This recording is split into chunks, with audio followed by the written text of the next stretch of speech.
सबसे पहले हम आपको ये बताएंगे कि जब सरकार ये कह रही है कि देश में रसोई गैस की कोई कमी नहीं है, तो फिर अलग अलग राज्यों, शहरों, कस्बों में एलपीजी सिलेंडर के लिए लंबी लाइनें क्यों लगी?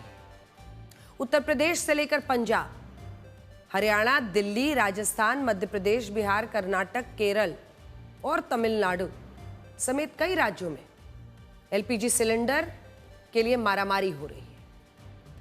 और ये देखिए, हम आपको हर जगह की तस्वीर दिखा रहे हैं। उत्तर प्रदेश और बिहार में तो कई एजेंसियों के दफ्तरों के बाहर 1-1 किलोमीटर लंबी लाइन लग गई है। और ये स्थिति भी तब है जब केंद्र सरकार ये कह रही है कि देश में अभी फिलहाल रसोई गैस का कोई संकट नहीं है। अब सवाल यही है कि फिर आखिर ये लोग लाइनों में पहुंच रहे हैं। सवाल यही है कि जब संकट नहीं है तो अलग अलग राज्यों, शहरों में लोग परेशान क्यों हैं? इसके पीछे 4 बड़े कारण हैं। आज ये कारण भी आपको जानने चाहिए कि आखिर क्या वजह है, ये लंबी लंबी लाइनें इस तरह की क्यों हो रही हैं। तो सुनिए, पहला कारण तो यही है कि बहुत सारे लोगों को तय समय पर एलपीजी सिलेंडर की डिलीवरी नहीं हो रही। इस वजह से जो एलपीजी सिलेंडर के गोदाम है, वहां लोग खुद जाकर लाइनें लगा रहे हैं, अपनी पर्ची दिखाकर सिलेंडर ले रहे हैं। कई लोगों में एक पैनिक मोड है, उनको लग रहा है कि सिलेंडर जल्दी लेकर घर में रखना है। दूसरा, कई राज्यों और शहरों में लोगों ने यह शिकायत भी की है कि उन्हें ऑनलाइन बुकिंग के बाद भी एलपीजी सिलेंडर की डिलीवरी नहीं मिल रही है। इस वजह से लोगों को गैस एजेंसियों के दफ्तरों में लाइनें लगानी पड़ रही हैं।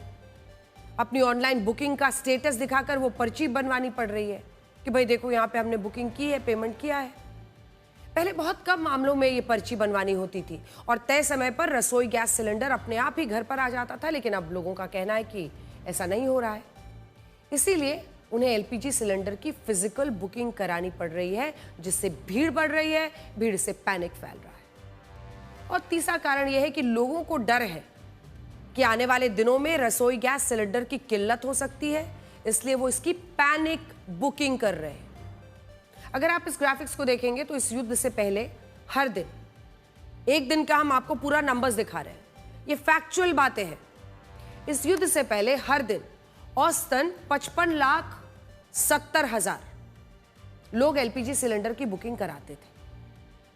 लेकिन अब जब से ये खबर आई कि रसोई गैस की किल्लत हो सकती है, उसके बाद से आप ग्राफ को देखिए, तब से हर दिन 75,70,000 सिलेंडर की एडवांस बुकिंग हो रही है। यानी पैनिक के कारण हर दिन लगभग 20 लाख सिलेंडर पहले से ज्यादा बुक हो रहे हैं। वो नंबर देखिए। इसके अलावा पहले 71% लोग ऑनलाइन सिलेंडर की बुकिंग कराते थे, लेकिन अब 83% लोग ऑनलाइन बुकिंग करा रहे हैं। लेकिन बहुत सारे लोगों को इसके बाद भी गैस एजेंसी के दफ्तर जाकर पर्ची बनवानी पड़ रही है, क्योंकि ऑनलाइन काम नहीं कर रहा। और ये तो सच है कि लोगों को एलपीजी सिलेंडर मिलने में देरी हो रही है। इसके अलावा सरकार ने खुद बताया है कि जो एलएनजी उद्योगों में इस्तेमाल होती है, उसका स्टॉक अगले 10 दिनों के लिए बचा है, जबकि एलपीजी अगले 25 से 30 दिन तक चल सकती है। और ऐसे में यह तो नहीं कहा जाएगा कि भारत के सामने संकट नहीं है, संकट तो है और उसकी वजह से ही लोगों को परेशानी हो रही है और इस पर सबको सतर्क होना, कालाबाजारी रोकनी होगी, पैनिक बुकिंग करने से लोगों को रुकना होगा। अब एलपीजी सिलेंडर के बाद पेट्रोल डीजल के सवाल पर आते हैं, क्योंकि बहुत सारे लोग दावा कर रहे हैं कि युद्ध के कारण पेट्रोल डीजल की भी किल्लत हो सकती है, लेकिन सरकार ने इन दावों को खारिज किया है। बताया हमारे पास अभी रिजर्व है। भारत ने कच्चे तेल का अच्छा खासा भंडारण होते हुए रशिया से 3 करोड़ बैरल कच्चा तेल खरीद लिया है, जबकि अंगोला से मार्च के पहले 10 दिनों में 34 लाख बैरल अभी आ चुका है। कांगो से 19 लाख बैरल कच्चा तेल खरीदा गया है। यानी कुल मिलाकर अनुमान है कि भारत के लिए लगभग 10 करोड़ बैरल कच्चा तेल आसानी से उपलब्ध रहेगा। हमारे सामने अभी बहुत बड़ी चुनौती नहीं आएगी। हालांकि सरकार यह भी बता रही है कि स्ट्रेट ऑफ हॉर्मूज के पश्चिम में भारत के 23 और पूर्व में 3 जहाज अब भी फंसे हैं। और यहां बड़ा सवाल यही है कि क्या ईरान इन भारतीय जहाजों को स्ट्रेट ऑफ हॉर्मूज से गुजरने की इजाजत देगा? ये सवाल इसलिए भी पूछा जा रहा है क्योंकि एक दिन पहले भारत के 2 जहाज स्ट्रेट ऑफ हॉर्मूज से मुंबई पहुंचे। इनमें एक जहाज में 1,35,000 335 मीट्रिक टन कच्चा तेल भारत आया और ये भारत के लिए एक राहत की तरह है। भारत के विदेश मंत्री एस जयशंकर 9 मार्च से 12 मार्च के बीच 4 बार ईरान के विदेश मंत्री अब्बास अरागची से फोन पर बात कर चुके हैं, 4 बार। जबकि प्रधानमंत्री नरेंद्र मोदी ने भी इस युद्ध में पहली बार ईरान के राष्ट्रपति मसूद पेजेश्कियान से फोन पर बात की है। अब तक प्रधानमंत्री मोदी ने मिडिल ईस्ट के उन देशों के राष्ट्राध्यक्षों से फोन पर बात की थी जिन पर ईरान के हमले हुए थे, मिडिल ईस्ट के देश, लेकिन जिसमें सऊदी, यूए। लेकिन अब पहली बार ऐसा हुआ है जब प्रधानमंत्री मोदी ने ईरान के राष्ट्रपति से भी फोन पर डायरेक्ट बातचीत की है। इसका एक मतलब यह हो सकता है कि भारत अब युद्ध खत्म होने का इंतजार नहीं कर रहा। हम ये सोचकर चल रहे हैं कि अगर युद्ध जारी रहता है तो हम परिस्थितियों में हम कच्चा तेल और गैस स्ट्रेट ऑफ हॉर्मुज से कैसे ला सकते हैं। कई मीडिया रिपोर्ट्स में दावा किया गया कि जिन देशों के जहाज स्ट्रेट ऑफ हॉर्मुज से गुजरते हैं उन्हें ईरान ने 4 श्रेणियों में बांट दिया है। टियर 1 वो देश जिन पर ईरान कोई हमला नहीं करेगा। टियर 2 वो देश जिनसे ईरान बातचीत करके उनके जहाजों को गुजरने की इजाजत दे सकता है। टियर 3 में वो देश हैं जिन्हें ईरान दुश्मन मानता है और टियर 4 में वो छोटे देश हैं जिनका इस युद्ध से कोई लेना देना नहीं है, लेकिन ईरान दुनिया पर दबाव बनाने के लिए इन छोटे देशों के समुद्री जहाजों पर हमला कर सकता है। सोचिए, जैसे थाईलैंड के मयूरी नारी जहाज पर ईरान ने जो हमला किया, ये वीडियो आपको दिखाया था हमने, वो यही बताने के लिए था कि थाईलैंड का भले इस युद्ध से कोई लेना देना ना हो, लेकिन ईरान उसे या उसके जैसे दूसरे देशों के जहाजों को भी निशाना बनाएगा। हालांकि ईरान के सरकारी मीडिया या IRGC ने इन मीडिया रिपोर्ट्स की पुष्टि नहीं की है। उल्टा IRGC ने यह बयान जारी किया है कि वो स्ट्रेट ऑफ हॉर्मुज से एक बूंद कच्चा तेल गुजरने नहीं देगा। मैं आपको बड़ी स्क्रीन पर दिखाती हूं कि अब तक जो पर्शियन गल्फ और स्ट्रेट ऑफ हॉर्मुज के बीच जो पूरा मामला अटका हुआ है वो कैसे आगे बढ़ रहा है। अब तक पर्शियन गल्फ और स्ट्रेट ऑफ हॉर्मुज में 16 oil tankers, cargo, commercial ships को निशाना बनाया गया है। जूम इन कीजिए तो इधर फारस की खाड़ी है, पर्शियन गल्फ, और इधर ओमान की खाड़ी आप देख रहे हैं। ये स्ट्रेट ऑफ हॉर्मुज, ये जो सकरा वाला रास्ता है, पतला सा आप समझ रहे हैं, यहीं पर। और ऐसे में 16 जहाजों पर ईरान के हमले हुए हैं स्ट्रेट ऑफ हॉर्मुज में। अगर आप इस नक्शे को देखेंगे तो सबसे ज्यादा हमले स्ट्रेट ऑफ हॉर्मुज के आसपास हुए हैं। कुल 11 ऑयल टैंकर्स, जूम इन कीजिए, सबसे ज्यादा, ये देखिए, ये सारे जो आप देख रहे हैं ब्लास्ट होते हुए, सबसे ज्यादा जो 11 ऑयल टैंकर्स और कार्गो शिप्स को इसी समुद्री इलाके में निशाना बनाया गया है। और देखिए, अगर इस पूरे इलाके का ऐसा इसलिए भी हुआ है क्योंकि इस समुद्री मार्ग की चौड़ाई जो है वो ज्यादा नहीं है।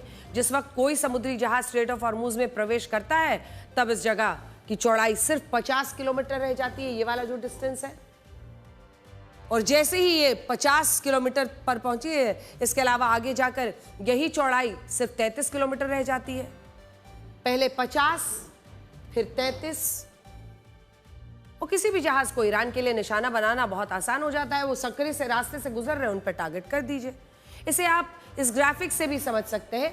ये देखिए, जब आप यहां से इस खाड़ी से एग्जिट कर रहे हैं तो 50 किलोमीटर के आसपास का ये पॉइंट है, लेकिन यहां से जैसे ही आप आगे बढ़ते हैं आप बिल्कुल चंगुल में आ जाते हैं। ये 33 किलोमीटर की दूरी है सिर्फ, ये जो स्ट्रेट है। तो कोई भी जहाज जो यहां से गुजर रहा है उस पर हमला करना आसान हो जाता है ईरान के लिए। 12 नॉटिकल माइल्स का इलाका ईरान के अधिकार क्षेत्र में आता है। 12 नॉटिकल माइल्स का मतलब होता है 22 किलोमीटर। अब यहां समस्या यह है कि स्ट्रेट ऑफ हॉर्मुज की चौड़ाई एंट्री और एग्जिट पर 50 किलोमीटर है, लेकिन 22 किलोमीटर का अगर आप देखें, इसमें 22 किलोमीटर का जो इलाका है वो ईरान के अधिकार क्षेत्र में है। और इस क्षेत्र में ईरान की सेना आवाजाही को कानूनी रूप से जो अन्य इलाके वहां नहीं रोक सकती, लेकिन यहां रोक सकती है। ईरान जब चाहे यहां रहकर नेवल माइंस बिछा सकता है, यहां अपनी ऐसी कॉम्बैट बोट्स तैनात कर सकता है जो इस समुद्री मार्ग से गुजरने वाले जहाजों को निशाना बना सकते हैं। और वही इस वक्त हम आपको दिखा रहे हैं। ये जो इलाका है ना, ये जो ब्लिंक कर रहा है इस वक्त, ये ईरान की तरफ है। और ऐसे में सिर्फ इतनी जगह है, यहां पर वो जो चाहे कर सकता है, ये उसके अधिकार क्षेत्र में आता है। देखिए, नट शेल में अगर हम कहें तो ईरान के पास पूरी ताकत है कि वो स्ट्रेट ऑफ हॉर्मुज को बंद कर सकता है, और उसने ऐसा ही किया है। आप इन तस्वीरों को देखिए जिन्हें ईरान ने जारी करते हुए ये बताया है कि उसने इराक में कैसे एक ऑयल टैंकर को आत्मघाती ड्रोन से निशाना बनाकर तबाह कर दिया। 28 फरवरी से पहले तक इसी समुद्री मार्ग से हर महीने 3000 जहाज गुजरते थे। हर रोज 2 करोड़ बैरल कच्चे तेल का निर्यात इसी रास्ते से होता था। इनमें से 82% कच्चा तेल अकेले एशियाई देशों में भेजा जाता था। भारत, चाइना की हिस्सेदारी सबसे ज्यादा थी। 2 सबसे बड़े आयातक हैं विश्व में कच्चे तेल के। हमारा 35 से 40% कच्चा तेल इस रास्ते से आता था, लेकिन अब ईरान ने इस रास्ते को अपना हथियार बना लिया है और इससे पूरी दुनिया के सामने एक चैलेंज, एक चुनौती पैदा हो गई। हालांकि ऐसा नहीं है कि इस चुनौती का कोई समाधान नहीं है। अगर सऊदी अरब और यूएई चाहें तो वो बिना स्ट्रेट ऑफ हॉर्मुज का इस्तेमाल किए अपना कच्चा तेल अलग अलग देशों में भेज सकते हैं। सऊदी अरब ने इसी दिन के लिए एक पेट्रोल लाइन बनाई थी, जिसे ईस्ट वेस्ट पाइपलाइन भी कहा जाता है।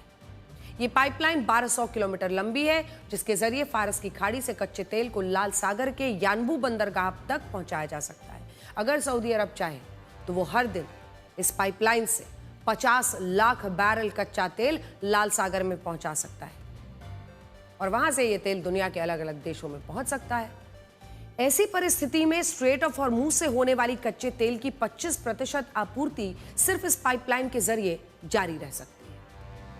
इसके अलावा यूएई के पास भी इसी तरह की पाइपलाइन है, जो 360 से लेकर 400 किलोमीटर लंबी मानी जाती है। अगर यूएई चाहे वो इस पाइपलाइन के जरिए हर दिन 15 लाख बैरल कच्चा तेल अबू धाबी से सीधा ओमान की खाड़ी में, ये जो फुजैरा पोर्ट है, वहां तक भेज सकता है और यहां भी बिना स्ट्रेट ऑफ हॉर्मुज के कच्चे तेल की आपूर्ति हो सकती है। लेकिन बड़ा सवाल यह है कि क्या सऊदी अरब और यूएई ऐसा करेंगे? ये सवाल इसलिए जरूरी है क्योंकि ईरान इन देशों की ऑयल रिफाइनरीज पर लगातार हमले कर रहा है।